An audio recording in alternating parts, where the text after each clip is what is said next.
I just pushed the live button, and we got to go live on, I think we're on 11 platforms right now. So I got to wait for them to hook up. Okay. This will be cool. I always like meeting new people and getting to know them in front of everybody and just putting it out there. Yeah. I think that's what we're all being pushed to do, is just put it out there, put ourselves out there. I don't mean like in a big way, but just be ourselves. I don't know. Yeah. I was thinking about that before I got on the call. Really? Yeah. The hardest thing in life is being ourselves, and that's kind of our quest. Exactly. Once we figure out who we're not, we can figure out who we are. I feel like I'm stripped down to that point where I don't know anything at all. I think that's a good place to be, though. It probably is a good place to be. It's just something, I think we're all getting used to. Here, I'm going to play the intro real quick. All right. Looking at your latest video. You do videos? Yeah, I do some videos. No kidding. Yeah. I'm going to have to go take a look at those. I like to do this Soulogy remix where I play excerpts from people's videos, then like play some music, light language, somebody just walking. I call it spirit walks. All right, we'll be right back with a new friend, David Hall from Texas, so he's cool. Be right back in a minute and 19 seconds.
Okay, so we got our first show of the week. We got our brother David Hall is in the house, DH. Yeah. I saw the handle there. This is Alicia Younghall's former partner. They went to Costa Rica, and the only reason I'm mentioning this is because I remember, because Delia said she was watching your latest video, and I asked you, do you do videos? We'll have to go take a look at them. And then she said, I love your latest video and the podcast with Alicia, and I keep revisiting always these goldest nuggets, I think is what she meant. And so I remembered that Alicia said that y'all had done some videos together, so I thought it'd be okay to mention it. But we don't have to go there. We can go there if you want. I just want to say thanks for coming on and sharing space with us and opening up in front of everybody. And having said that, welcome. And I don't know about you, but I feel like the last 2 or 3 weeks since the equinox have just been a major cosmic, galactic, angelic, supernatural, off-planet, off-universe, off-multiverse blast of energy. And I've had 5 straight days of powerful purging and massive downloads to the point where I'm just like, I'm raw. Can you relate to any of that? And if not, how's your last 2 or 3 weeks been? Thank you for the intro. No, I can absolutely relate to it. As you were saying that, I was like, thank God for journaling, because some of the stuff that I'm feeling wouldn't be believable. And I definitely have my feet in the ground. I'm pretty rooted here. I'm about 9 months back from Costa Rica, living in Texas, and just reintegrating from living in a jungle to living, amongst people within a city, and families, and lots more people, lots more buildings, lots more energy that you're sharing, or that I'm sharing. And it's been an interesting integration. to come back to a life I created here, and then departed for 2 years. And I don't know if find myself is the way to explain when I was in Costa Rica, but really the shedding of the skin, right? Just uncovering and unraveling and determining who I really, really am. And you mentioned in the segue of Alicia and I's partnership, which was 14 years, and we had 3 kids and went there for a vacation, and all kinds of things materialized since then. But through that process of separation is where I really started to rise in who I was and who I am, I should say. And it's been a wild ride. So within the last week or so, yeah, I felt all kinds of different waves of energy and waves of emotion. I'm an emotional being, so I can feel a wave coming on. And now that I'm aware that those waves are coming, I don't get so indebted to them. You know, I'm able to work through them a little bit easier, and also helps me relate to a lot of people that don't know why they're feeling the way that they're feeling. They may not know a lot about the astrological stuff, or may not know anything about energy. But that's what I love about being here is I would say I'm amongst the masses, but I'm almost in my old world. Yeah. And I'm the same person, so people can trust in me and communicating with me about things that they may be feeling that are like first time. Yeah. And they don't know who to go to talk to. Yeah. Wow. Yeah, you're a bit ahead of me. I'm just at the point where I guess I've always felt them coming in, but I just didn't have the confidence or the wherewithal to figure out what the hell was going on. But now I've realized these last maybe the last 3 or 4 months, slowly, hey, it's coming. Get ready, and then not really knowing what to do, but getting better at it. And I think we're all getting better at whatever the hell's going on. And you know, listening to you and listening to Alicia, and I mean, and we'll just kind of focus on you, but I mean, you're not just talking about a conscious person or conscious partner, former partner, or friend, however you want to put it. You're also talking about conscious kids. I would think that you guys have kind of the new contemporary conscious family. You know, you got kids in the house, right? I do. Yeah, right now I'm single dad in it with 3 kids here. Wow. So I have a 13 and a 10 and a 4-year-old. What's it like seeing the energies work through those incredible beings?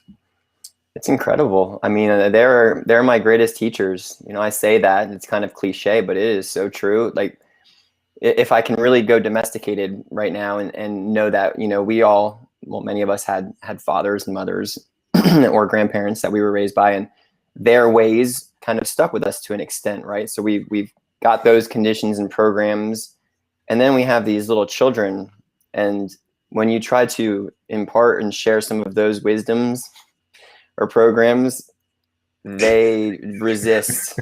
It's almost like they have a force field, and then there's really no like overcoming that. So to let them really be their truth and really live their life, keeping them safe. But we joke about it all the time, and they'll mock me. They'll be like, "Oh, don't get all spiritual, Dad." You know, they'll do a lot of that stuff. But yes, they're really strong with who they are, and that makes it really fulfilling. Yeah. I've got 6, and I noticed with the 2 youngest ones, like this has been like 2014, 2015, and how, like you said, that the old programs just don't stick to them. You know, I noticed it in the 2 younger ones because I lived with them for almost 3 years in the middle of, you know, my first 4 or 5 years of reawakening. And even now when I talk to them, my youngest one, she's pursuing things in a totally atypical fashion and has manifested an incredible, you know, atmosphere at 18 years old for herself, you know, her own apartment, getting into the movie making, videography and stuff like that. So it's incredible, you know, what their frequency's like, and putting, you know, I don't know about you, but I found I was able to put away resistantly, put away these programs as a father and a, you know, traditional parent, based on their responses and their energy. Can you relate to that? 100%. Yeah. I mean, we were talking before we went live, and there's some days I have no idea what I'm doing. like at all. I mean, I actually sometimes look at them and be like, wait, am I responsible for these three little people that are looking at me like me? I feel like I'm just coming into who I am. I feel like I'm just uncovering all of the gifts that I came here with that have been kind of piled upon or below a lot of things, conditions and programs. You know, we talked about the podcast that, you know, Alicia and I had created. It's called You've Been Programmed. It was essentially like shedding the programs and the societal conditions that we've absorbed, you know, our entire life. And it isn't as if everything that we've learned in life is bad. I don't really work in that world, you know, but when you start to, I guess, open up into your heart and you have that shift from head to heart, you start letting things go that no longer serve you. And what's beautiful is, for me, my journey has opened me up so much that I can see the divinity in my children. They're just beautiful teachers to me, versus me trying to force them, because I don't believe force works for anything. No. And so yes, I've got this sheet of paper out, Todd, that I want to talk to them about creating family values, family core values. So that's going to be a fun exercise, because if we can't live by something like that to continue to create a conscious family, then we'll get absorbed into the matrix or the collective energy, and I don't want that to happen. I want them to live their truth and not get consumed. So yes, I'm learning how to at times be mom, dad, conscious parent, but also be myself. And that's the best thing. The best lesson I can give them is to really live my truth.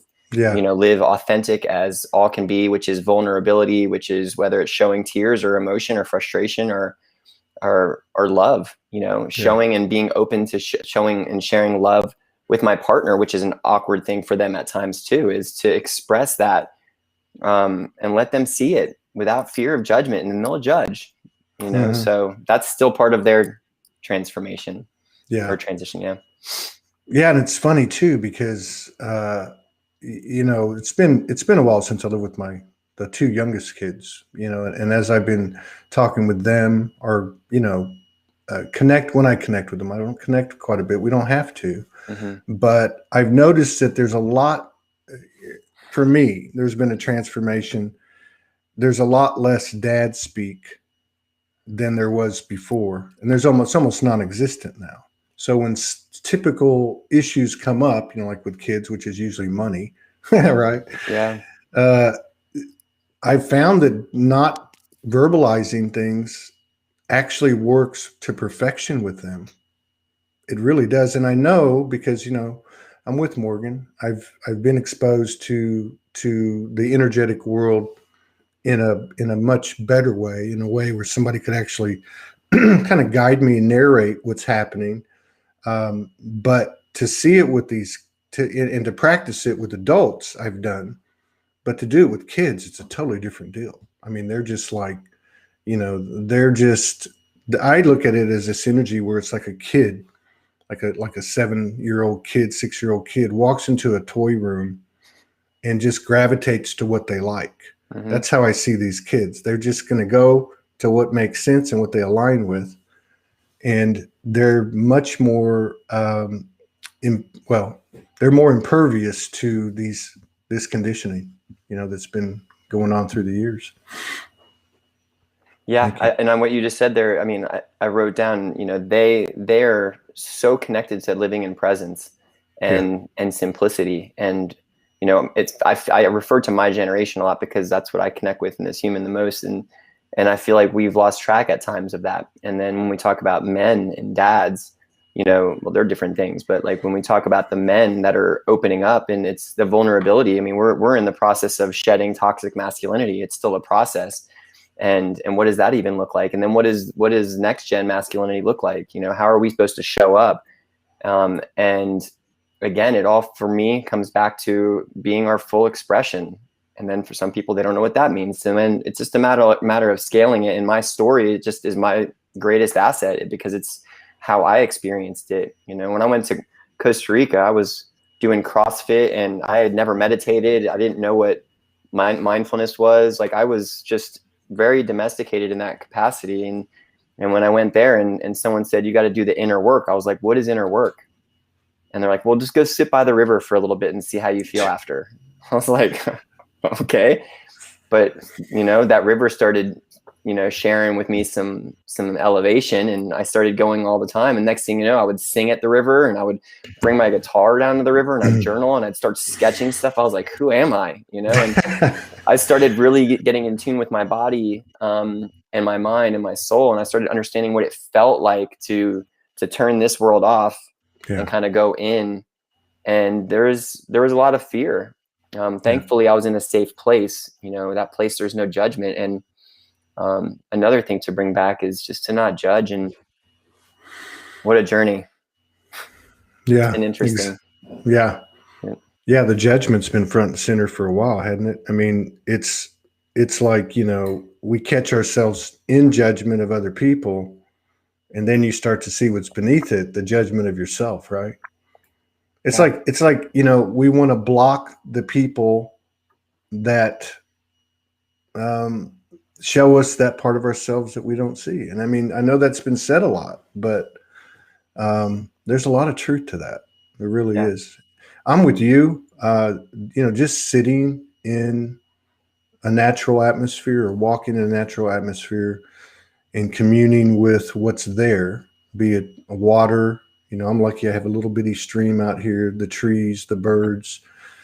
And I really, these last few days, I've had to sit out there for, literally hours in a chair or standing up, and I'm seeing things and understanding things and getting things I've never had before. And there is a lot of vulnerability, and it is a little bit scary, and I feel very raw. And I don't know if that's the energy right now in general, or if that's just unique to me. I think it's probably in general. How does that sound for you? I mean, are you feeling like real vulnerable still, as the toxic masculinity is being, shedded?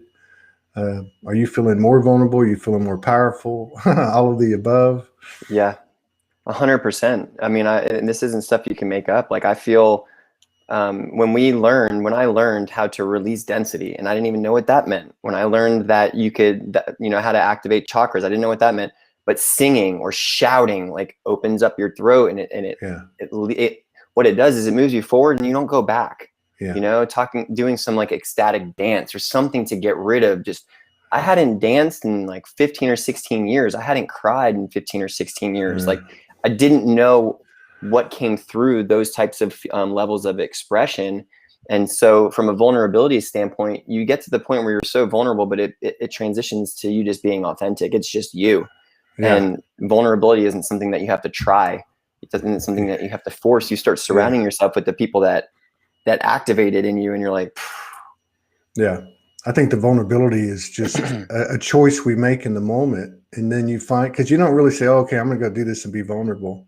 You might feel a little fear before you make the choice. But to me, the vulnerability comes after you meet that belief system, or you meet that unconscious programming in yourself, and you make that admission that, hey, you know what? I don't know shit. And I feel like, the Lone Ranger here, but those moments are incredible. And for me, they've been very incredible in the last couple of weeks.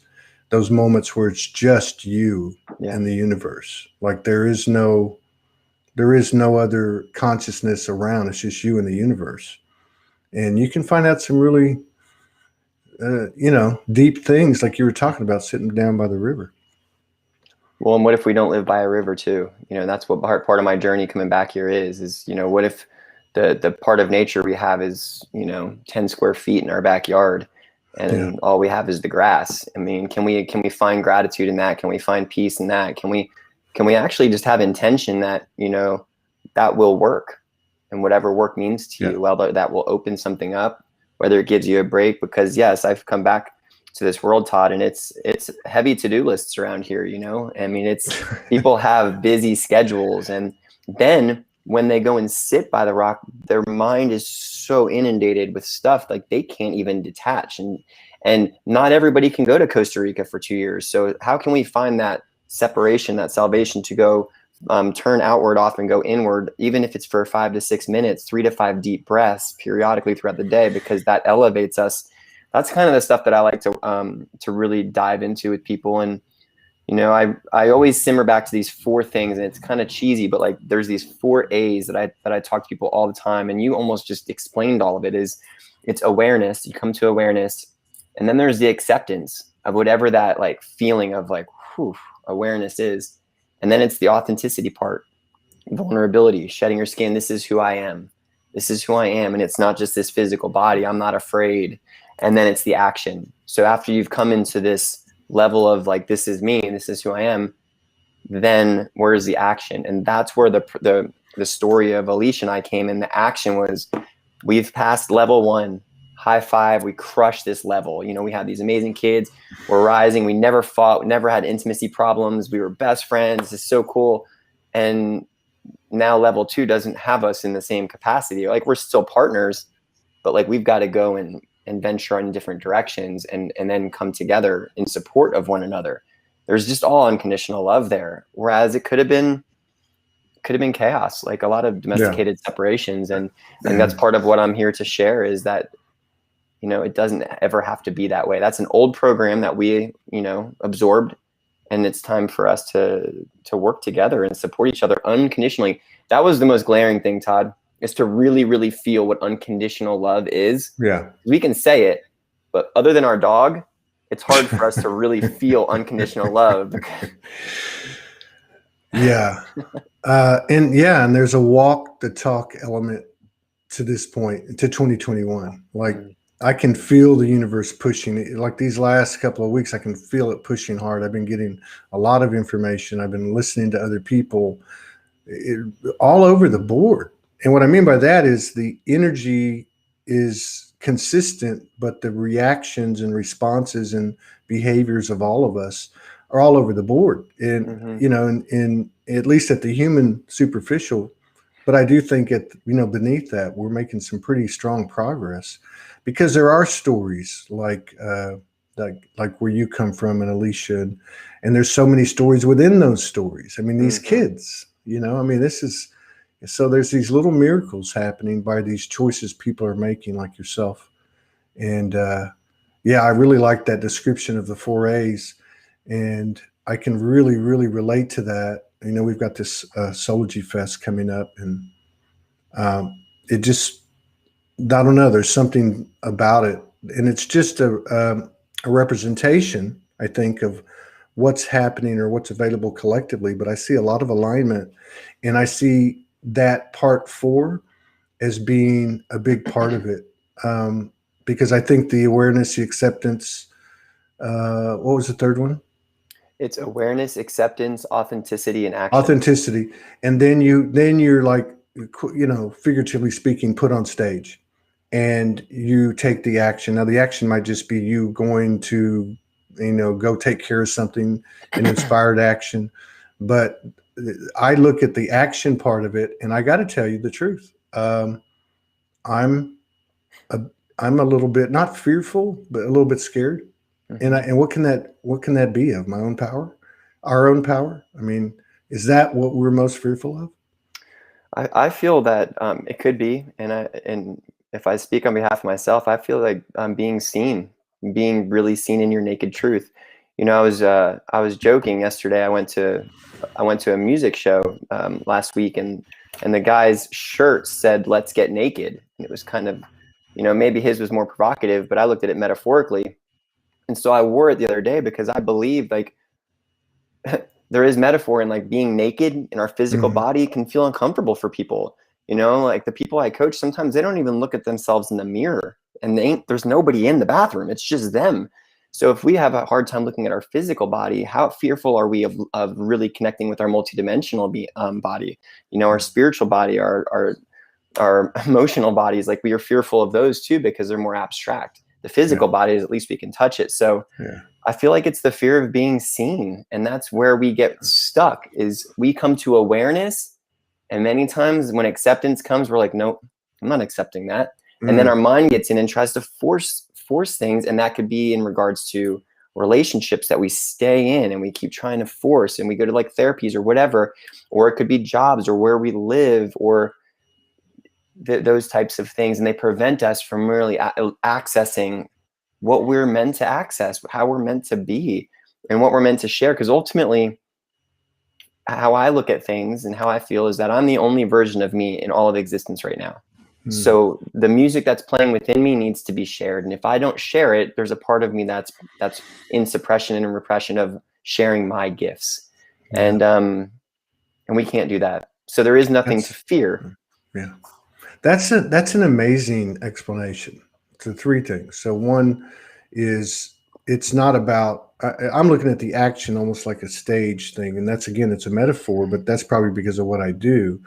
But your explanation's better, which is the fear is being afraid to be seen for who you are. Yeah. And I think that's really powerful, because we're not who we were yesterday. We're not, our potential and our expression in this action, which is really just stepping out somewhere in front of someone or someone's and being who you are and speaking your truth, basically, and acting in truth. But we can, like, I'm not who I was yesterday. For me to express fully who I am, I do have to be present, and there is a spontaneous element to it, and obviously an intuitive element to it. Yeah, that's powerful. And then what you said about getting past awareness, like the acceptance is the gig, isn't it? Because like when you accept it, you've just gone over the top of the mountain. Yes. And even though you've still got to, step into authenticity and take this inspired action in a higher alignment, you are going downhill at that point. The traffic jam, the congestion's at acceptance. People are afraid of the muck, the journey.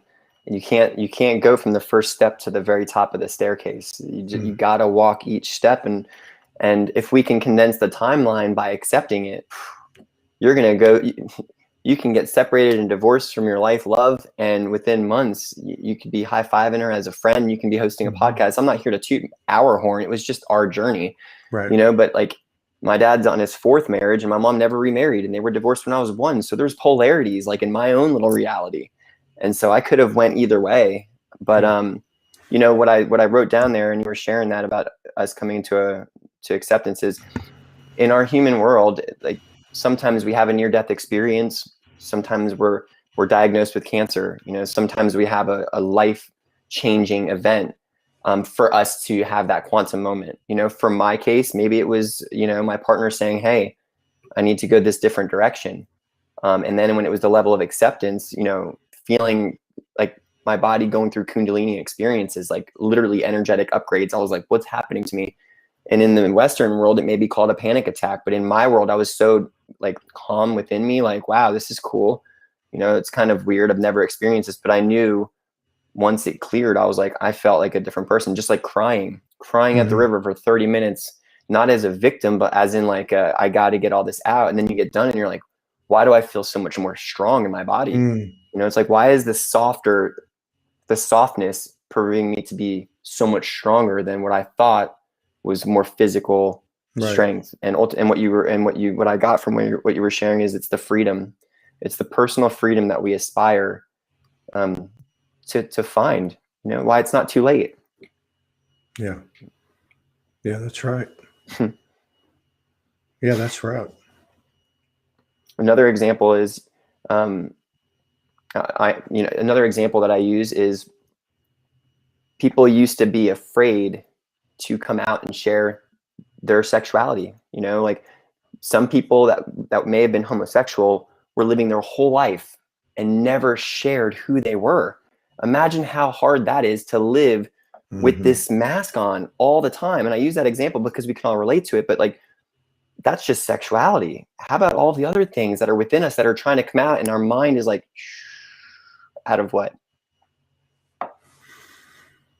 Not being normal. Well, we can't get away with it here in Austin. No kidding, right?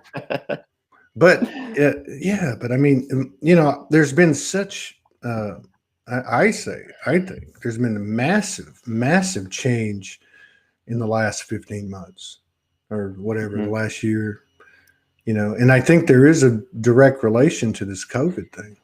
You know, obviously a lot of people spending time alone, spending time with their family, kids pulled out of school.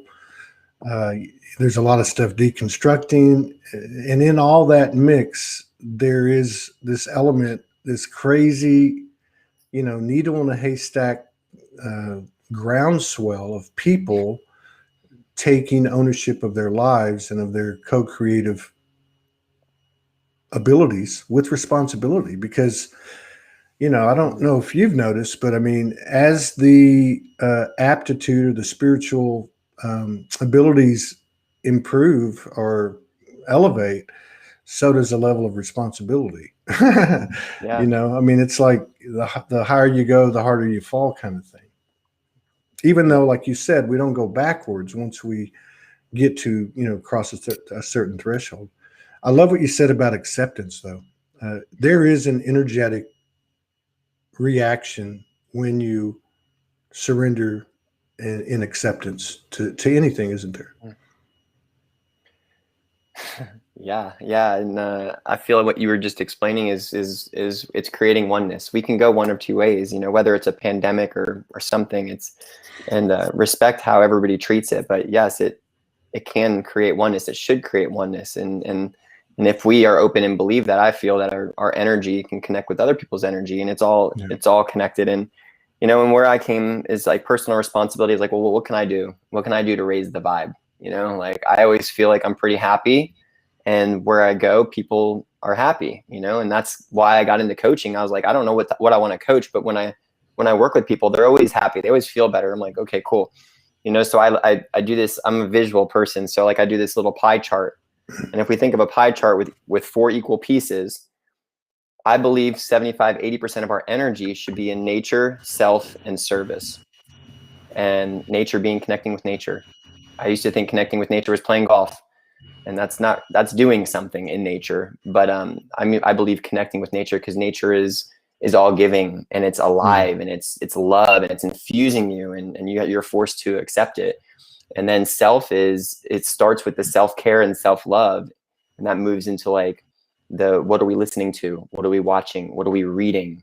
What are we putting into our mouth? What type of nutrition? And that's the self-love and the nurturing, and then it goes into the service. And the service that I outline is that what are our gifts that we're serving the world? Like we have these unique gifts. Nobody else has the gifts that we have. So how are we sharing them, or are we hiding them? And then the other piece, I feel at times, is overwhelming the rest of the pie chart. And that's the other category: social media, gossip, family stories, traumas, the past, the future. And so it's a matter of realignment for me. And I just really help people come into their personal responsibility as like, where are you giving your energy to?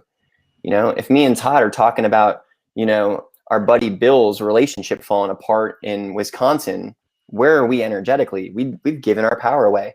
You know, if we're in Wyoming and we're thinking about an election in Washington and we're sitting on the couch angry at the television, and our beautiful wife comes in with lunch, and she's feeling all high vibe, and you're like, you don't even accept and acknowledge the gift of someone providing unconditional love, because your energy, you just giving all your power away. So it's just reining that in and being aware and accepting, wow, I'm giving my energy away right now. I'm projecting into the future. And I guess you could label that distraction as well. Right? And maybe I'm being mean by generalizing, but I think many men, we get distracted. Yeah, of course. Absolutely. Everything was built into the program for man to be a distraction. No wonder he never had any intuition. I mean, you know, the program to go to work, be the breadwinner, you know, Are you, what are the effects of shedding the toxic masculinity? I mean, if you went to Costa Rica and you were in the state you were in before you went, which was, by your own admission, you hadn't really thought about it, I think is probably a better explanation. But I mean, what type of personal transformation or characteristics, or what's symptomatic of, you know, shedding toxic masculinity? Oh, that's good. It's what we're putting in. And well, first and foremost, it's the openness that something needs to change. I had watched a documentary that shifted everything is called The Shift by Wayne Dyer. Many people have watched it, but it metaphorically, it made sense. Like, I was shifting in my reality, and I was like, wow, something is different. And thank God our path led me to Costa Rica, because, you know, I say toxic masculinity, I didn't necessarily embody that. I was raised by my mom and an older sister, which really helped me see how strength can be soft as well. But it was the things shifted. The things that I was reading changed. The people that I surrounded myself with changed, which changed the conversation, which made me in situations where I could be uncomfortable. I reflect back to the naked example, because when you're in Costa Rica and we were in a community with people from like 29, 30 different countries, and nudity is no thing. I'm not talking people are walking around naked all the time, but like, you go to the river and people were just nude. It wasn't what I was familiar with in the United States. So it questioned my programs and beliefs. And it was like, judgment, judgment, judgment. Oh, okay. And I have read many, many times, if we're still finding ourselves in judgment, we just haven't made it yet. We just need to keep doing the inner work. Yeah, true. But yeah, and those judgments are usually standing in that second quadrant, that second piece of the pie, acceptance. Because the only reason we won't accept something is because we're in judgment of ourselves, of someone else, both, whatever. Yeah, so that's but you know, I really feel like just watching the community over the years, seeing the projection cycles, seeing the acting out cycles, seeing the energy effect, you know, what's what you can see on the news feed.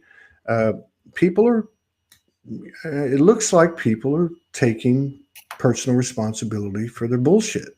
And, you know, that's a good sign to me.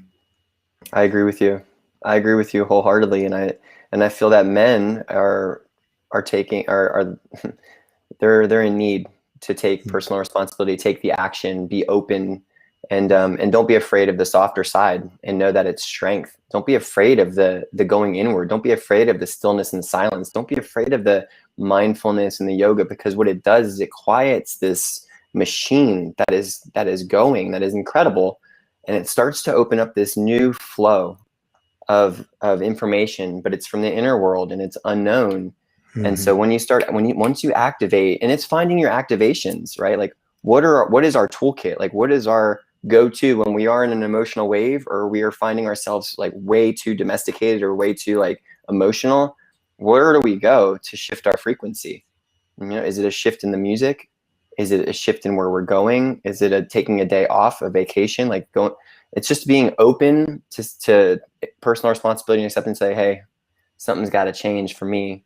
And then you just start attracting that. You start attracting other men that are open to things being a different way. And it takes us not being afraid of being seen. The joke with me was, I went to Costa Rica and I was like, I'm not going to cut my hair until I leave. I always had like a really short cut, you know, like little spiky. And then I was like, this is just a sign of like not being afraid, you know, like not being so consumed with having a tight cut and like getting it.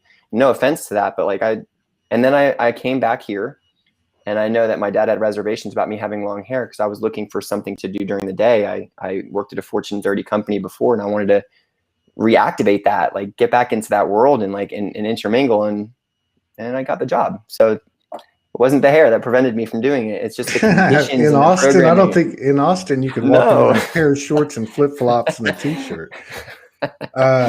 So there's another thing that you just made me think about that I just became aware of, which has been happening. So, and I don't mean to, you know, preclude everything just to the masculine, but so the fourth one, or really the third one, action, the fourth one. The fourth one. So the words inspired action have been like all over me for the last week, and I've been sticking to it, and you know, just following the you know, going down the rabbit hole and all that. But I think that what I would just realize talking to you is that those 3 steps, and then you hit the action, and it's a different action. It's a different masculine action. Masculine is the creator, right? She's creation. So he puts into motion those things that she imagines, so to speak, right? Metaphorically. And we used to act as the alpha male. You were in corporate world. I was in the corporate world. Mm-hmm. You have this certain thing that makes you tick. It's like a competitive thing. Mm-hmm. And it's what proves your manhood. That's gone now.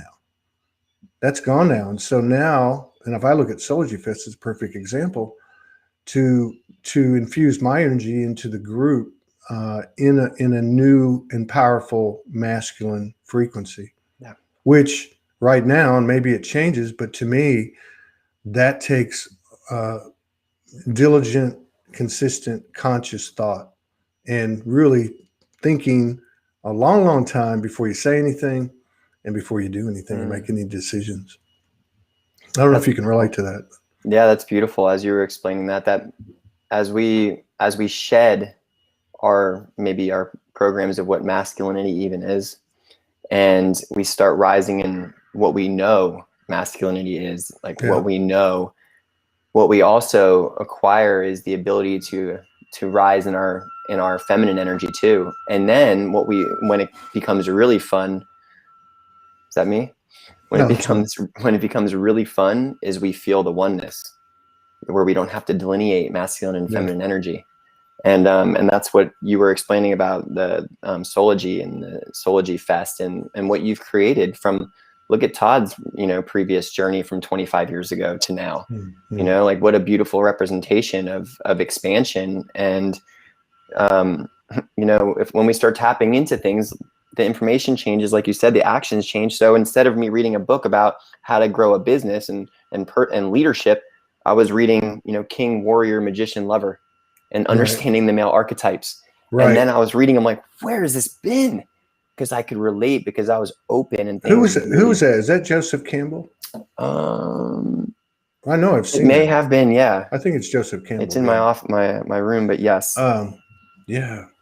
And what you were saying too, like with the taking actions, and then you said this thing about, there's been a lot of talk about androgyny and how we're moving into that place.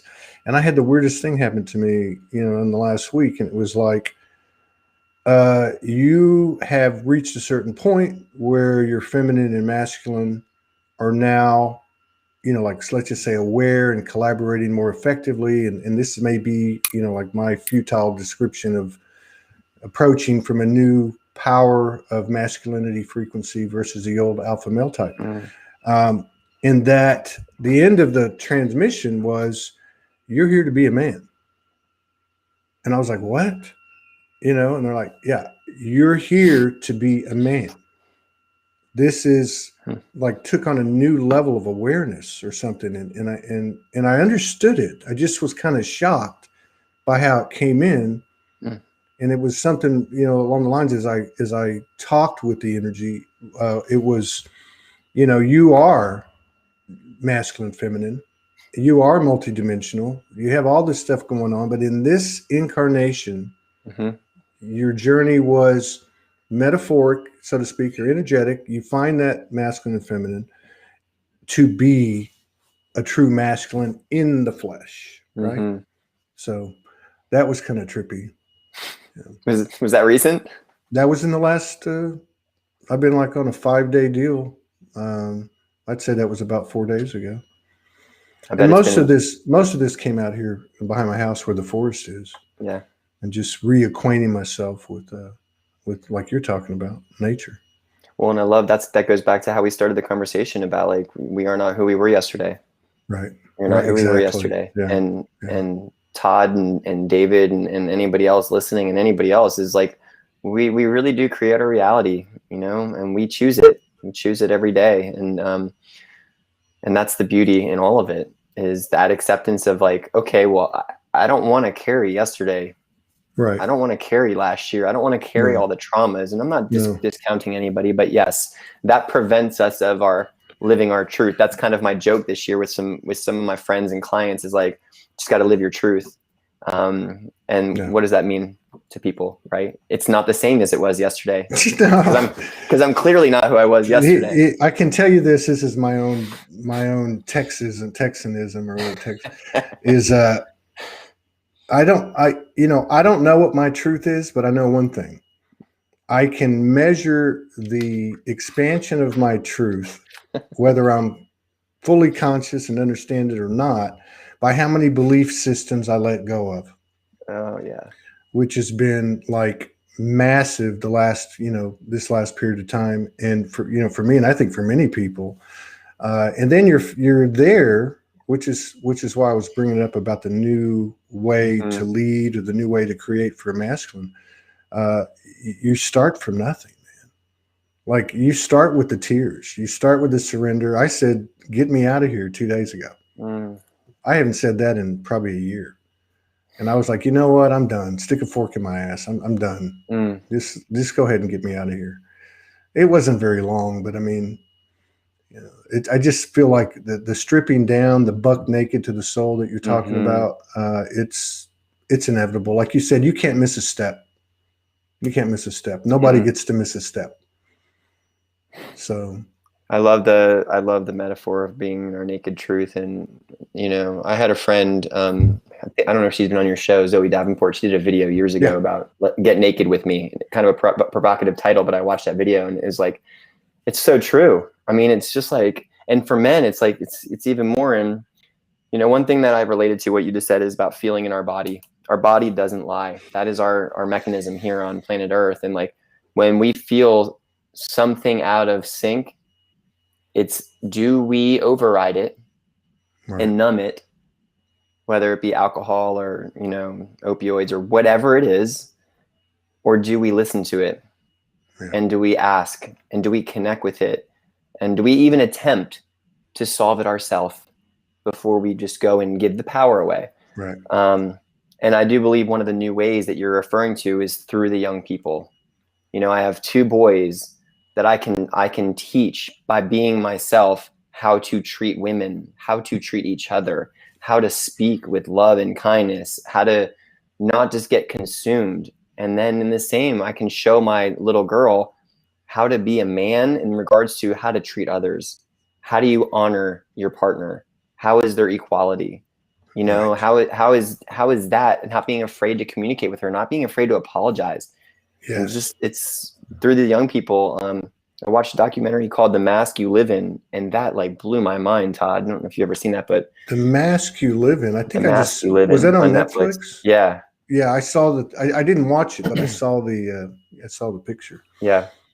Anyway, again, as you see, things shifted. The things I was listening to, the things that I was watching, I started not watching football. The transition from football to like listening to Wayne Dyer. Dude, I can't even watch. I haven't been able to watch football and I love basketball. I played basketball quite a while, but I can't watch any of that stuff. I can't even watch a baseball game, which to me is probably the easiest to watch. But yeah, it's like all these things that we had are gone. And I know that the feminine's gone the same direction. They've led the way. Theirs was more of a stepping into their power.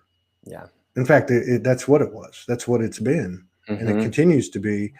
And and of course, we're talking primarily energy here. It's not always aligned with the physical gender, but the masculine energy has been removing the bullshit. And the bullshit is the fucking warrior. I'm sorry. And the self-righteous, stupid son of a bitch who is so fucking arrogant and insecure that through his unconscious programming and blind spots is, even though, like you said, you weren't, and I don't think I was at all either, a real toxic masculine energy, I still had the programs, right? And so it's this pinpoint specific examination of self. And I think I'm with you, especially now. It's a lot easier to get there through the mirror of looking in the forest than it is through interacting with people. Yes. I don't.